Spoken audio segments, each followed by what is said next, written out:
সেদিন সকাল থেকে মুষলধারায় বৃষ্টি হচ্ছিল। পথ ঘাট জলে ডুবে গিয়েছিল একেবারে।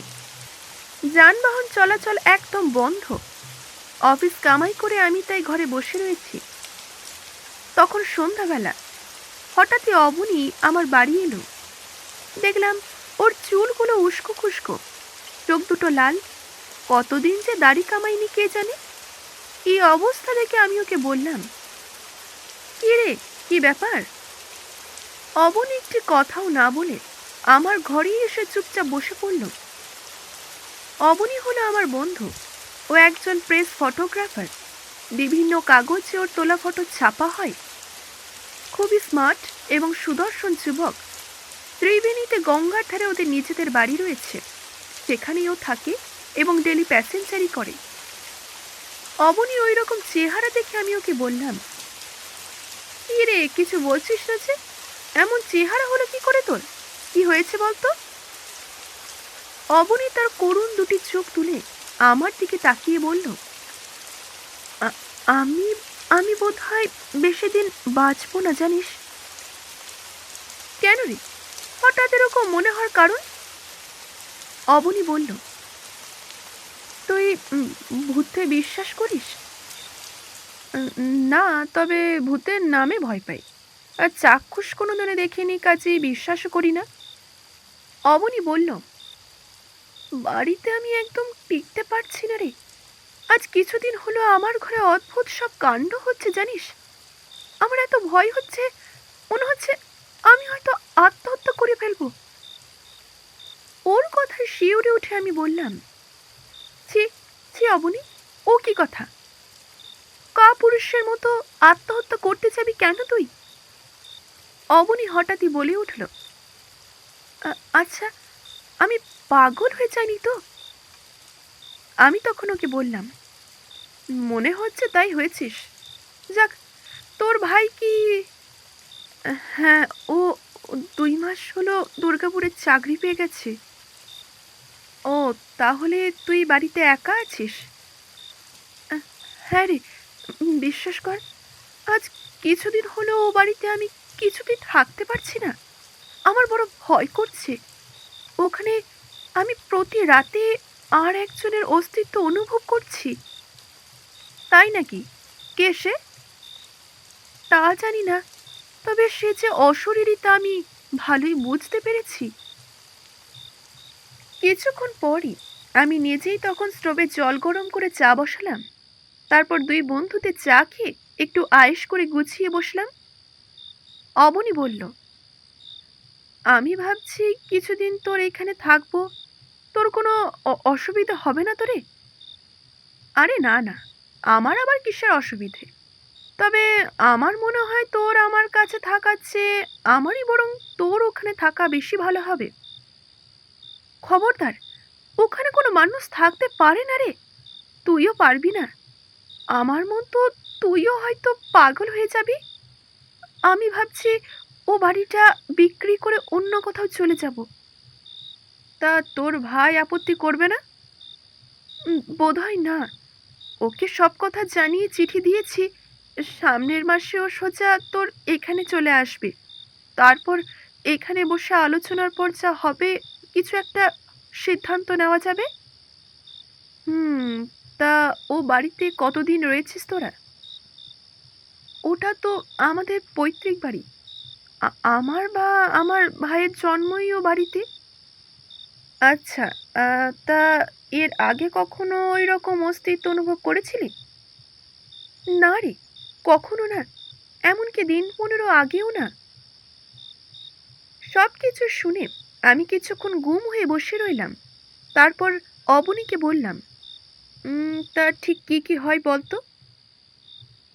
অবনী একবার হাতের ঘড়িতে দেখল, তারপর বলল, তুই যখন নিজেই যেতে চাইছিস তখন আমার মনে হয় আমার কথা না শুনে সবকিছু তোর নিজের চোখেই দেখা ভালো।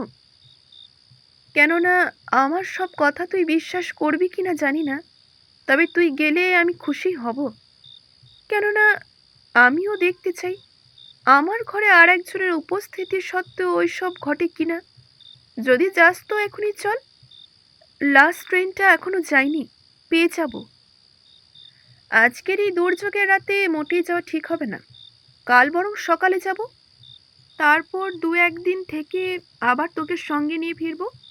যতদিন তোর ভাই না আসে ততদিন তুই আমার কাছেই থাকবি। অবনী বলল, তাহলে খুব ভালো হয় রে। আমার এখন মাথার একদম ঠিক নেই। তবে এও জানিস, আমি মনে হয় একা আর কোনোদিনই থাকতে পারবো না। আমার সর্বদা একটা সঙ্গীর দরকার আছে। এরপর আমরা দুইজনেই অনেক রাত পর্যন্ত গল্প করে কাটালাম। আলু ভাজা আর গরম লুচি খেয়ে পাশাপাশি শুয়েও পড়লাম। শোয়ার পরে ঘুম। ঘুম যখন ভাঙলো তখন বেশ সকাল হয়ে গেছে। ঘুম থেকে উঠে অবনী আমাকে বলল, ওহ, কতদিন যে এমন ঘুমোইনি জানিস। আমার তো একদম ইচ্ছা করছে না ও বাড়িতে যেতে। বেলা 1টায় গাড়ি। দুপুরে খেয়ে দিয়ে দুইজনে হাওড়া স্টেশনে এলাম। তারপর বারহারুহা প্যাসেঞ্জারে 3টের মধ্যেই ত্রিবেণী। সেখান থেকে রিকশায় চেপে গঙ্গার ধারে ওদের বাড়িতে। ছোট্ট দোতলা বাড়ি। অবনীর সঙ্গে আমাকে আসতে দেখে আশেপাশের লোকেরা এবং দোকানদাররা চাপা গলায় ফিসফিস করে নিজেদের মধ্যে কি যেন বলাবলি করতে লাগলো। আমি তখন আর চোখে সবকিছু লক্ষ্য করলাম।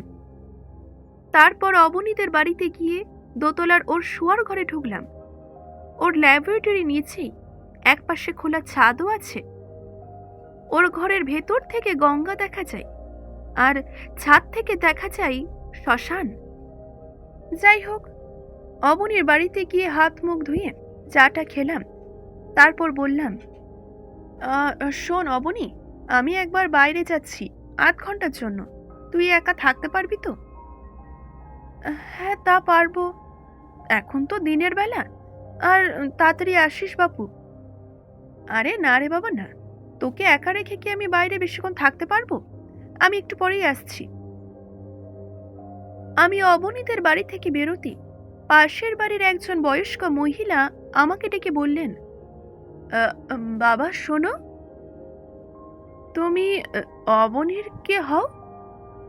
আমি ওনাকে বললাম, আমি ওর বন্ধু হই। কেন বলুন তো? আগে তুমি এসেছো তা ভালোই করেছো বাবা। হঠাৎ সে ছেলেটার কি হলো কে জানে, মাঝরাত্রিরে চিৎকার করে, ঘরময় ছুটে বেড়ায়। আমার মনে হচ্ছে কেউ কিছু খাইয়ে দিয়ে মাথাটা খারাপ করে দিয়েছে ওর। তুমি বাবা ওর ভাইকে একটা খবর দাও কি, আর পারো তো কোনো মানসিক রোগের ডাক্তার দেখাও। আমিও তখন ওনাকে বললাম, হ্যাঁ, আমি ওই জন্যই এসেছি। ভদ্রমহিলার কাছ থেকে বিদায় নিয়ে আমি সেই দোকানগুলোর কাছে গেলাম। আমি তাদের কাছে গিয়ে বললাম, আচ্ছা, আপনারা তো অবনীকে চেনেন, ও আমার বন্ধু হয়। একটু আগে আপনারা ওকে দেখে কি সব যেন বলছিলেন, সেই জন্যই আমি আপনাদের কাছ থেকে কিছু জানার জন্য এলাম। কি ব্যাপার বলুন তো? দোকানের লোকেরা বলল, হ্যাঁ, ও তো এরকমই হয়। সবচেয়ে আশ্চর্য হচ্ছে ও তো প্রতি রাত্রেই চিৎকার করে আর অজ্ঞান হয়ে যায়। এমন সময় ওদের ভেতর থেকে একজন যুবক এগিয়ে এসে বলল, দাদা, আমি এক রাতের একটা ঘটনা বলবো, শুনবেন? শুনলে অবাক হবেন। আমার কথা না কেউ বিশ্বাসই করে না। বেশ তো, শুনি না কি ব্যাপার। হ্যাঁ, শুনুন তবে। সেদিন অবনীতা যখন রাত্রে চিৎকার করলো এবং অজ্ঞান হয়ে গেল, তখন আমি আর আমার পাশের বাড়ির বিষ্টুদা ছুটে যাই। কিন্তু গিয়ে যা দেখলাম তাতে তো গায়ে কাঁটা দিয়ে উঠল। অবনীতা নিচের দরজায় খিল দিয়ে ওপরের ঘরের দরজা বন্ধ করে শোয়। সেদিন অবনীতার ওরকম চিৎকার শুনে আমি আর বিষ্টুদা ছুটে গেলাম। গিয়ে ওই নিচের দরজায় বেশ ধাক্কাধাক্কি করতে থাকি। বেশ কিছুক্ষণ পর দেখি কে যেন খিলটা খুলে দিল। আমরাও তখন তরতর করে সিঁড়ি দিয়ে উঠে গেলাম ওপরে। ওপরের দরজায় ধাক্কা দিলাম, কিন্তু অবনীতার কোনো সাড়া নেই। কিন্তু হঠাৎই যেন জাদুর মতো দরজাটা খুলে গেল। আমরাও ভেতরে ঢুকে দেখি অবনীদা অজ্ঞান হয়ে পড়ে আছে। এখন আমার প্রশ্ন হচ্ছে, বাড়িতে অবনীদা একা থাকে নাকি আরো কেউ থাকে? কেননা কিলটা খুললই বা কে? আমি তখন অবাক হয়ে বললাম, স্ট্রেঞ্জ। যুবকটি বলল, হ্যাঁ বলছি কি, তা এই কথা কেউ বিশ্বাসই করে না জানেন। আমি তখন বললাম, দেখুন, আপনার কথা কেউ বিশ্বাস করে আর না করে আমি কিন্তু করছি। আমি যখন বাড়ি ফিরে এলাম তখন দেখি অবনী ছাদের আলসের ধারে চুপচাপ দাঁড়িয়ে আছে। আমি এসে ওকে বললাম, কে রে, একা থাকতে ভয় করেনি তো? না রে, তবে খুব একটা সাহস পাচ্ছি না মন থেকে, তাই এই খোলা ছাদে এসে বসলাম। বেশ করেছিস। তা চল, ঘরে চল, রাতের খাবারটা তৈরি করা যাক। ডিমের ঝোল আর গরম ভাত করব। আমরা দুজনে ঘরে ঢুকে স্টোভ ধরাতে বসেছি। ভাতও বসালাম। বাইরে দেখছি মুষলধারে বৃষ্টি নামলো। ভাত হয়ে গেলে ডিম সেদ্ধটা বসাচ্ছি। তখন প্রায় সন্ধে উত্তীর্ণ হয়ে রাত্রি হলো। সে কি প্রচন্ড বৃষ্টি নেমেছে তা বলার নয়। রাত তখন 10টা। এখনো পর্যন্ত সবকিছু ঠিকঠাকই আছে। আমি আর অবনী একই তক্তা বসে একই বিছানায় দুইজনে পাশাপাশি শুলাম। শুয়ে শুয়ে গল্প করছি। ঠিক এমন সময় হঠাৎই লোডশেডিং হয়ে গেল, আর সঙ্গে সঙ্গে অবনী আমার কাজ ঘেঁষে সরে এলো। সে বলল, এইবার এইবার সে আসবে, নিশ্চয়ই আসবে। ওই ওই তো, ওই তো সে, দেখ। আমি শুয়ে শুয়ে জানালার দিকে তাকালাম।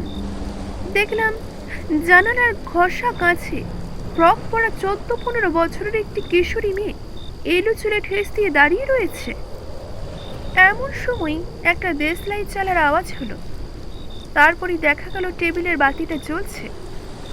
এই ঘরে তাহলে আমি আর অবনী ছাড়াও কেউ আছে?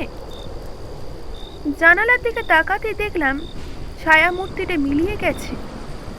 আমরা দুজনেই তখন ভয়ে কাঠ। চারিদিক নিস্তব্ধ, নিঝুম। অবনী যেন নীল হয়ে গেছে। আমার সারা শরীরে তখন ঘাম। এমন সময় দেখতে পেলাম একটা হাত সেই বাতিটা তুলে নিয়ে দরজার কাছ পর্যন্ত গেল। তারপর কোমল গলায় আমাদের ডাকলো, এসো বলে। অবনীকে নিয়ে তখন আমিও গেলাম। দেখাই যাক কোথায় নিয়ে যাইও। অবনী কিন্তু ভয় কাঠ। সে বলল, না না, খেপেছিস নাকি? ও এমনই করে রোজ আমাকে ডাকে, আমি যাই না। আমি প্রায় এক প্রকার জোর করে অবনীকে টেনে তুললাম। তারপর টর্চটা নিয়ে দরজার দিকে এগোলাম। দরজার খিল আপনা থেকেই খুলে গেল। আলো আমাদের পথ দেখিয়ে চলল। সিঁড়ি দিয়ে নিচে নামলো আলোটা। তারপর নিচের ঘরে দরজার কাছে গেল। যে ঘরে অবনী ল্যাবরেটরি, সেই ঘরের কাছে থামলো আলোটা। ঘরে তালা দেওয়া ছিল। তালাটা আপনি খুলে গেল। আমরা দুজনেই সেই ঘরে ঢুকলাম। বাতিটা টেবিলের ওপরে রেখে হাতটা অদৃশ্য হয়ে গেল, আর কারোর অস্তিত্ব রইল না সেখানে। এমন সময় শুনতে পেলাম আবার সেই কিশোরীর কণ্ঠস্বর, আমাকে কেন এখানে নিয়ে এসেছো? আমাকে মুক্তি দাও, আমাকে বন্দি করে রেখো না। আমি তখন ভয়ে ভয়ে বললাম, কে তুমি? আর কোথায় রয়েছে তুমি? কে তোমাকে বন্দি করে রেখেছে? আমি শ্যামা, আমাকে দেখতে পাচ্ছ না? এই তো আমি এখানে। কণ্ঠস্বর শুনে ঘরের কোণের দিকে তাকালাম। দেখলাম সেই কিশোরীর জ্যোৎস্নার মতো হালকা শরীর অন্ধকারে ফুটে উঠল। কি করুণ তার মুখ! সে একটু একটু করে তার ছায়া শরীর নিয়ে অবনীর টেবিলের দিকে এগিয়ে গেল। তারপর ড্রয়ার থেকে একটা খাম বের করে টেবিলের ওপরে রাখল। আবার সে মিলিয়ে গেল। আমি টেবিলের কাছে এগিয়ে গিয়ে খামটা খুলে দেখতে পেলাম খামের ভেতরে রয়েছে কিশোরীর একটি ফুল সাইজের ফটো। হঠাৎই দেখলাম ছবির মুখটা কেমন বিকৃত হয়ে যাচ্ছে, চোখ দুটো কাঁপছে, চোখ দুটো ঠেলে বেরিয়ে আসছে। ওহ, কি যে বীভৎস দৃশ্য! আর আর দেখতে পেলাম ছবির গলার ওপর রয়েছে একটা মোটা শক্ত দড়ির দাগ। হঠাৎই এমন সময় মেয়েটা চিৎকার করে বলে উঠল, এখনো হাঁ করে দাঁড়িয়ে রয়েছ? আমার কষ্ট হচ্ছে না বুঝি? আমি যা সহ্য করতে পারছি না। এখনই তোমরা ওটাকে নষ্ট করে দাও, ছিঁড়ে কুটি কুটি করে আগুনে পুড়িয়ে দাও। তাহলেই কি তোমার মুক্তি হবে? হ্যাঁ হ্যাঁ, আমি মুক্তি পাবো। আমি সঙ্গে সঙ্গে ছবিটি ছিঁড়ে দেশলাই চালিয়ে পুড়িয়ে দিলাম। অবনীকে তারপর জিজ্ঞাসা করলাম, এই ফটোটা তোর তোলা? অবনী বলল, হ্যাঁ, বছর দুয়েক আগেকার তোলা। চুচড়ার হরিহর বাবুর মেয়ের ছবি এটা। ওর জন্মদিনে তুলেছিলাম। এই কিছুদিন আগেই তো তিনি কাঁদতে কাঁদতে এসে আমার হাত দুটি ধরে মেয়ের ছবি চাইলেন। জানালেন গত মাসে সামান্য একটু ভুলের জন্য মেয়েটি আত্মহত্যা করেছে। কিন্তু বছর দুই আগে যে ছবি তোলা হয়েছে, এতদিনে তিনি নিতে এলেন কেন?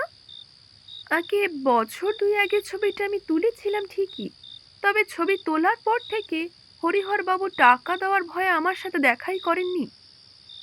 আমিও ফটো নেগেটিভ ওয়াশ করিয়ে রেখেছিলাম, তবে কিছুদিন পরই সেটা খুঁজেই পাচ্ছিলাম না। অবশেষে অনেক খোঁজাখুঁজির পর পেলাম। তবে নেগেটিভটা করার পরই হয়েছে বিপত্তি। বারবার নেগেটিভের ভেতর থেকে মেয়েটি আমাকে শাসাতো, ভয় দেখাতো। তার সেই নেগেটিভটা কোথায়? দে তো। অবনী নেগেটিভটা আমার হাতে দিতেই আমি সেটাকেও পুড়িয়ে ফেললাম। সারা রাত আর ঘুম এলো না। শুয়ে শুয়ে অনেক গল্প করলাম দুজনে। বৃষ্টির বেগও তখন কমে গেছে অনেকটা। ভোরবেলা চা করে খেলাম। ভোরের আগে কারেন্টও এসে গেল। এরপরও অবনীর বাড়িতে আমি দিন দশেক ছিলাম, কিন্তু না, সে রাতের পর থেকে আর কোনো উপদ্রবই ও বাড়িতে হয়নি, এখনো পর্যন্ত হয় না।